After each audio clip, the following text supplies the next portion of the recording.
Hello, আসসালামু আলাইকুম friend. সবাই কেমন আছেন? আশা করি সবাই ভালো আছেন। আমিও আপনাদের দয়ায় ভালো আছি। আজকে আরো একটি লং ভিডিও নিয়ে চলে আসলাম আমি ঝুমুর আপনাদের জন্য। আশা করি ভিডিওটি সবাই পুরোটা দেখবেন আর কেমন হয়েছে কমেন্ট করে বলবেন। তো আমি আজকে যে ড্রয়িং বুকটায় ড্রয়িং করছি এটা কিন্তু অনেক আগের ছিল আমার। তো এখানে অন্য পৃষ্ঠায় আর্ট করার কারণে এই রংগুলো লেগে গিয়েছিল।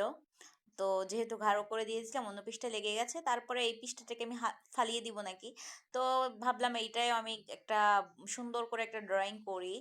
তো গ্রামীণ দৃশ্যই ড্রয়িং করি, অনেকদিন ধরে আঁকা হয় না। তো আজকে আপনাদের সাথে আবারও শেয়ার করতে নতুন একটা ভিডিও নিয়ে চলে আসলাম আমি ঝুমুর আপনাদের জন্য। তো কে কোথা থেকে যুক্ত হয়েছেন এখানে কিন্তু কমেন্ট করে সবাই বলে যাবেন, আর ভিডিও ভালো লাগলে কিন্তু সাবস্ক্রাইব লাইক কমেন্ট করতে ভুলবেন না, পাশেই থাকবেন। যারা একদম নতুন, কোনো ড্রয়িং করতে পারেন না, তাদের জন্য কিন্তু এই ভিডিওটা একদম অনেক ভালো হবে। কারণ একদমই কিন্তু দেখেন খুবই সহজভাবে আমি দেখিয়ে দিচ্ছি পুরো ড্রয়িংটা, রং করাটা, আর্ট করা হতে সব কিছুই কিন্তু এত সহজ করে দিয়েছি আপনাদের জন্য। আপনারা কিন্তু চাইলেই কিন্তু যে কেউ শিখতে পারবেন ড্রয়িংটা, খুব খুব সহজ। তো এই প্রথম থেকেই আমি কিন্তু দেখিয়ে দিচ্ছি একদম পেন্সিলে ঘর আর্ট করা দুইটা, তারপরে এই যে গাছ তিনটা একসাথে এরকম ঝাউ গাছগুলো ড্রয়িং করলাম। তো কোনো কিছুই কিন্তু বাদ রাখিনি আপনাদের জন্য, সব কিন্তু শেয়ার করেছি কোনো ছাপ ছাড়া। চাইলেই কিন্তু যে কেউ শিখতে পারবেন। এই ড্রয়িংটা অনেক সহজ আর অনেক সুন্দর কিন্তু, আমার কাছে কিন্তু অনেক ভালো লাগে। তো আজকে কিন্তু এই ড্রয়িংটা আপনাদের সাথে আমি শেয়ার করছি। দেখতেই পারতেছেন পুরোটা আমি আগে নীল করে দিয়েছি একদম নদী সহকারে, আর ঘরের নিচ পর্যন্ত একদম আমি কালো করে দিয়েছি প্রথমেই। আর ঘরের ভিতরে আমি হলুদ করে দিয়েছি, হলুদ কালারটা দিলে কিন্তু সব রকম ঘর একদম অনেক সুন্দর কালারফুল লাগে আর ভালো লাগে।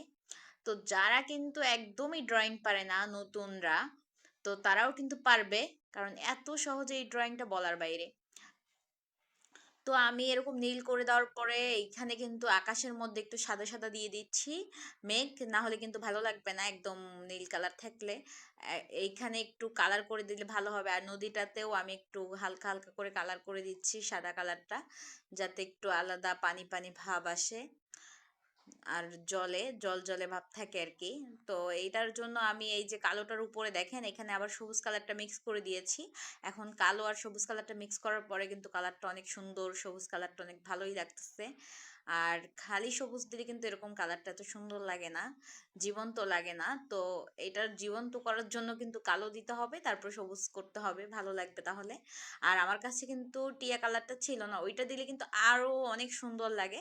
তো এই কালারটা কিন্তু আমার শেষ হয়ে গেছে, না হলে কিন্তু ওইটাও দিয়ে দিতাম, তাহলে কিন্তু আরো জ্বলতো একদম ভিডিওটা।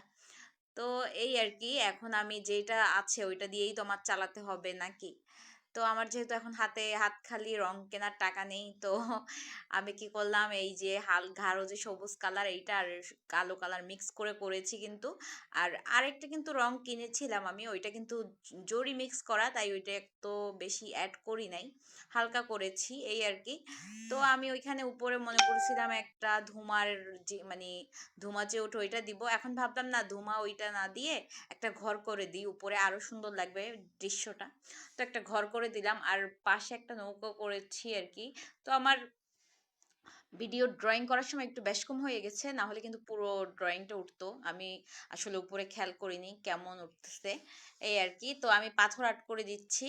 তো পাথরগুলো আমি ভাবলাম এখানে এই পাশ দিয়ে দিলেই ভালো হবে, নদীর এক সাইডে তো পাথর আছে, এটা অ্যাড করলে কিন্তু খুবই সুন্দর লাগবে। তো পাথরগুলো আমি এরকম রং দিয়ে আস্তে আস্তে করে একটু গোলাকারের আকৃতি ডিমের মতো করে দিয়ে দিচ্ছি, কিন্তু পাথরগুলো কিন্তু এরকমই হয় বেশিরভাগ। তো আমি এক সাইড করে পাথর দিয়ে দিচ্ছি, আর ঘরটা বোঝানোর জন্য আমি একটু ওইখানে সাদা অ্যাড করে দিলাম, আর পাথরের মাছ বরাবর হালকা হালকা একটু সাদা কালারটা অ্যাড করে দিয়েছি, হোয়াইট কালারটা। তো এটা দেওয়ার পরে কিন্তু দেখেন একটু জ্বলতেছে। তো পাথরগুলো আমি সবগুলো এরকম আস্তে আস্তে করে অ্যাড করে দিচ্ছি।